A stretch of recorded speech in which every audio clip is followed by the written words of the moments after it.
How was the Paris Olympics? I guess you could say it far exceeded any expectation that I could have. And honestly, unlike many people in France, I didn't have any negative expectation. I thought it would be good. I think in the end it was beyond good from the overall outlook of the game, how it looked on TV, how easy it was to move from one event to another, how the ticketing was working perfectly. Even to the last minute, you could buy tickets to almost any event every day. And yeah, I guess. We are all very proud of how it went and how it looked, in particular on TV. Obviously, I always felt that it would look good on TV, but it was beyond everything that I could imagine. What I think was missed maybe on a broadcast side, I thought the broadcast was as expected, which is very good. But when I went to a few events, I saw that there were so many cameras that I felt were somewhat underused. It's always an issue when you're dealing with such big scale event that sometimes you're going to put a lot of you know value in terms of production, and then you're not going to use all of that value that you have access to, because it's very hard to be very innovative, when it comes to a world feed broadcast. It needs to fit the purpose of, most of the countries throughout the planet. And so, if I feel that something could be improved, it would be in that regard, find a way to maybe in the future, with all the technology accessible, maybe build either multiple world feed or used all of those great tool that they had in place for the Olympics. But I must say it looked good.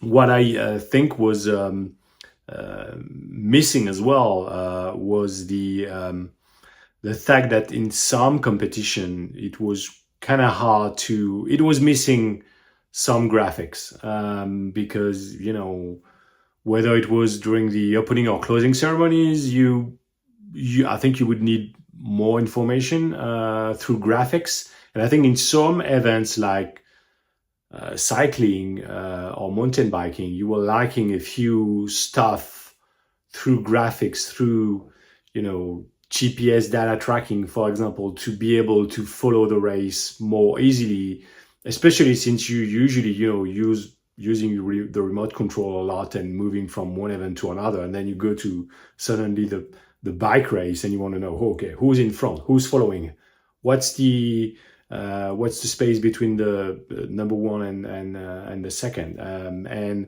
I think you could use also a bit more graphics, and I hope in the future they will rely on that more. And honestly, one of the big success, in my opinion, were the graphics used, for example, in the 100 meters, because I think it was terrific to really explain what was going on. From the speed of each racer throughout the 100 meters, to the positioning through graphics, that was super useful to really tell the story of what had happened. And I think in LA 2028, we will see more of that, with obviously, probably more, 3D graphics, 3D rendition of what is happening in the stadium. And all of that, I think, will be, maybe even, more 3D volumetric video. We had some of that for replay purposes, but I think you can go a step further in terms of using that to explain more, analyze more what is happening, specifically in the event and sports that you don't know as much as basketball or football. And I think we're going to see more of that in the future. But to be honest with you, I was absolutely ecstatic moving from one event to another, whether it was on site, and I've been to quite a few events, or whether it was watching on TV. I thought it was really good, and you need to commend OBS for doing such a great job. As somebody who's so deep into innovation, I just wish for even more for the next Olympics.